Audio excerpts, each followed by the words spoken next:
আসসালামু আলাইকুম। আশা করি সবাই ভালো আছেন। It's me Ashraful Islam Lalon. Ashraful Islam Lalon Italy page এবং ইউটিউব চ্যানেল, যে যেখান থেকে দেখছেন সবাইকে আন্তরিক ভালোবাসা ও অভিনন্দন। যারা ফেসবুকে থেকে দেখছেন, ফেসবুক পেজটি লাইক ফলো শেয়ার দিয়ে এবং ইউটিউব চ্যানেলটি সাবস্ক্রাইব করে পাশে থাকুন। ধন্যবাদ। তো আজকের টপিকটি হলো যে একটা গুরুত্বপূর্ণ টপিক। তো আপনারা অনেক দিন যাবত অপেক্ষা করতেছেন যে আসলে কবে বিএফএস গ্লোবাল খুলবে।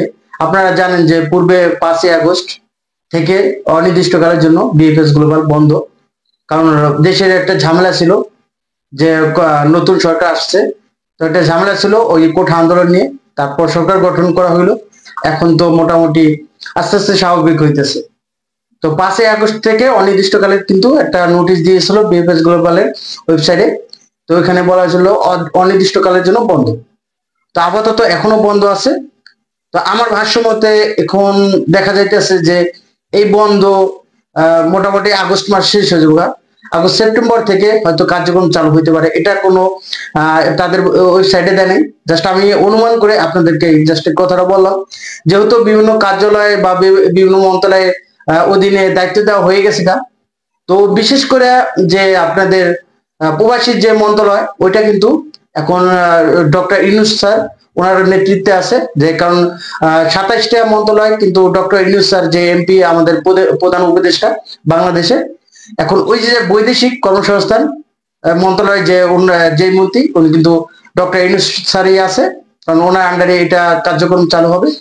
তো এখনো ওইটা ওইরকম ভাবে চালু করা হয় নাই, বা ওইরকম ভাবে এটা যদি ওইরকম ভাবে হয় তখন হয়তো আমাদের কিছু বলার থাকে বা তার কাছে কিছু বলতে পারবো। এখন দেখা যাচ্ছে যে নতুন অবস্থায় তার কাছে এখন ওই সময়টা আমরা পাইতেছি না, কারণ কি যে অবস্থায় ভাবে ভিসার দিতেছে বা এরকম কার্যক্রম চালু করছে, আসলে এটা আসলে কতটুকু কি হবে এখনো তো বোঝা যাইতেছে না। তো কার্যক্রম এখনই চালুই হয় নাই। আগস্ট সেপ্টেম্বরে হয়তো চালু হইতে পারে, কিন্তু ওরকমও শিওর না। কিন্তু আগস্ট সেপ্টেম্বরের আগে বিএফএস গ্লোবাল এখনো মনে হয় খুলবে না, কারণ বিভিন্ন অফিস আদালত খুললেও কিন্তু অফিসিয়ালি ভাবে কিছু কিছু মন্ত্রণালয়ের অধীনে যারা চলে সেইগুলো কিন্তু আপাতত এখনো অফ আছে। তো মন্ত্রণালয়ের সবকিছু ঠিক হয়ে যাবে, তখন কিন্তু এই কার্যক্রমগুলো চালু করবে। তো আশা করি অল্প দিনের মধ্যে আমাদের এই জিনিসটা হবে, চালু হবে। কি অনেকে আছেন অপেক্ষা আছেন যে এই যে কবে খুলবে। আপনাদের সামনে ভিডিও বানাই, অনেকদিন যাবত ভিডিও বানাই না। আর আরেকটা কথা হলো কি, যে মনে করেন যে বিএফএস গ্লোবালে যে তারা লেট করতেছে, এটা একটা কারণ আছে যে ইতালিতে যারা লোক নেয় বা আপনার বিভিন্ন কান্ট্রি থেকে কিন্তু লোক নেয়। বিশেষ করে ইন্ডিয়া কিন্তু একটা এজেন্সি, যে বিএফএস গ্লোবাল একটা এজেন্সির মতো কাজ করে, আপনারা জানেন। তো বিএফএস গ্লোবাল এই যে এজেন্সি, এই জিনিসটা কিন্তু তারা চায় না, ইন্ডিয়া চায় না যে আমরা ভালো মতো একটা রাষ্ট্রে যাই বা আমরা ইউরোপ কান্ট্রিতে যাই বা এরকম একটা কিছু। আর এই যে বিএফএস গ্লোবাল দেখেন, আপনারা যখন ফাইলগুলো জমা দেন, তো তারা কিন্তু জমা নেয় বা এরকম কিছু। তা আপনারা এটাও দেখছি যে 2024 সালের পাসপোর্ট গুলো জমা নেয়, তারা কিন্তু পাসপোর্টে যেগুলা রিজেক্ট, সেগুলো কিন্তু 1 সপ্তাহ বা আপনার 15 দিনে 20 দিনের মধ্যে কিন্তু ডেলিভারি দিছে, রিজেক্ট গুলো দিতেছে। তো এখানে অরিজিনাল গুলো আছে না, একটা ভিসা 24 সালে এই যে রিজেক্ট অরিজিনাল ছিল না, তো ভিসাগুলো দিতেছিল না কেন? তো পূর্ব থেকে আমরা দেখতেছি যে তাদের একটা ষড়যন্ত্র আছে, যে বাংলাদেশের মানুষ ইতালি যে বা ইউরোপ কান্ট্রি যে ভালো একটা কিছু থাকুক, এটা পার্শ্ববর্তী দেশ এটা চাইতেছে না। তো এখন কথা হল কি, যে তারা এটা যখন বিএফএস গ্লোবাল আপনার জমা দেন অরিজিনাল ফাইলগুলা, তারা ঠিকই কিন্তু তখন কিন্তু তারা ওইটা পাঠায় তাদের ম্যাচ শেষ হলে। অনেকে দেখা গেছে যে অনেকদিন 6-7 মাস 8 মাস চলে গেছে গা, ওইটাই 19 তারিখ ম্যাচ চলে দেখা, বা তখন কিন্তু ওই মালিকের রেসপন্সও করে না। মালিকে যে একটা লোক নিবে, হ্যাঁ, তা এখন 1.5 বছর 1 বছর হয়ে গেলে ওই মালিকে তো ভুলেই যায় যে ওই যে যারা নেওয়ার কথা ছিল, এখন সে তার জন্য যদি মেল করা হয় তখন মালিক কিন্তু রেসপন্স করে না, তখনই কিন্তু তারা উইথড্র লেটার দিয়ে দেয়।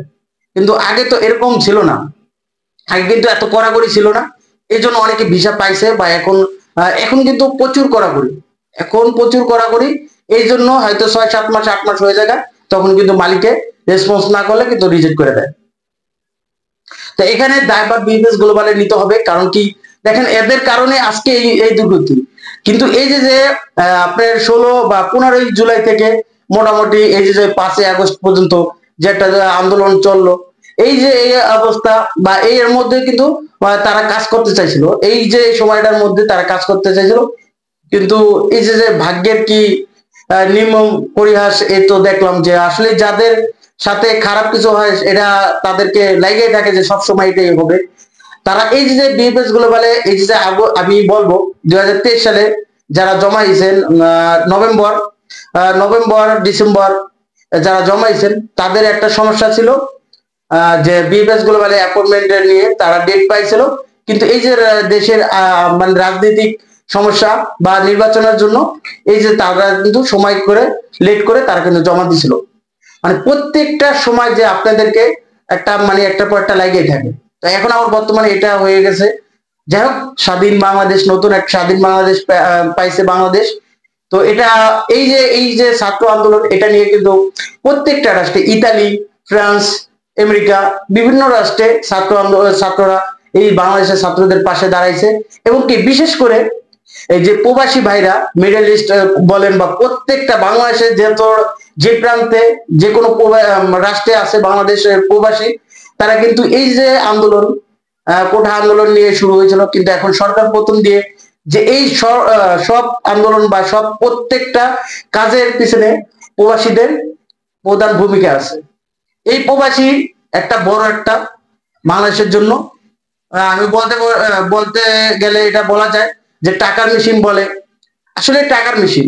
এই যে প্রবাসীদের কারণে এই বাংলাদেশের মাটি এখনো বিভিন্ন উন্নত দেখতেছি, বিভিন্ন কিছু করতেছি। আসলে তারা কিন্তু আগে বুঝতো না যে প্রবাসীদের কতটুকু, কিন্তু এবার দেখাই দিচ্ছে যে প্রবাসীরা কতটুকু পারে। কারণ এবার প্রবাসীরা যখন টাকা ব্যাংকে সারা বন্ধ করছে, তখন দেখা যাচ্ছে যে বিভিন্ন সংকট, ব্যাংকে কোন রকম টাকা পাইতেছে না, বিভিন্ন ব্যবসা বাণিজ্য করতেছে না বাংলাদেশের মানুষ ওরকম ভাবে আগের মতো।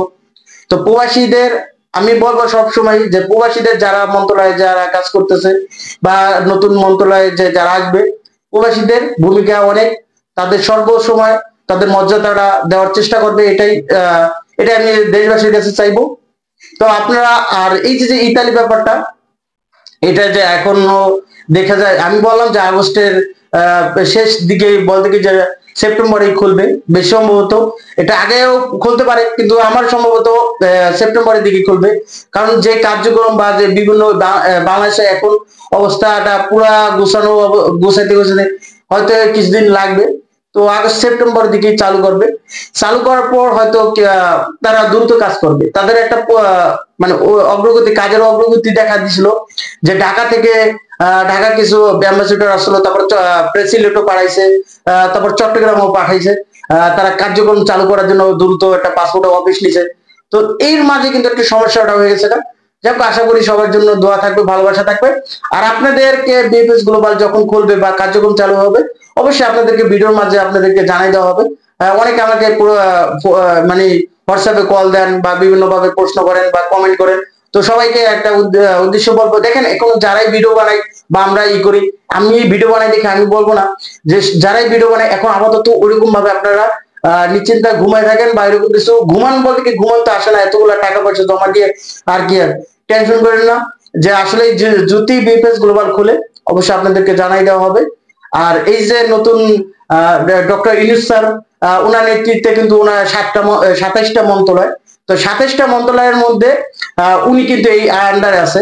কারণ 27টা মন্ত্রণালয়ের ভিতরে উনি যে বৈদেশিক কর্মসংস্থান মন্ত্রণালয়, এটা কিন্তু এই আন্ডারে আছে, ডক্টর ইউনূস স্যারের আন্ডার আছে। সমস্যা নেই, অল্প দিনের মধ্যে যদি এটা বেশ স্বাভাবিক হয়, ভিসার যদি পরিস্থিতি খারাপ দেখা যায়, তো এই ডক্টর ইউনূস স্যারের সাথে আমরা হয়তো বিভিন্ন পর্যায়ে যেভাবে হোক আমরা দেখা করব বা তার সাথে কথা বলার চেষ্টা করব। যদি হয় মানে সম্ভব হয়, অবশ্যই কথা বলার চেষ্টা করা যাবে বিভিন্ন গণমাধ্যম বা বিভিন্ন সিস্টেম দেখে।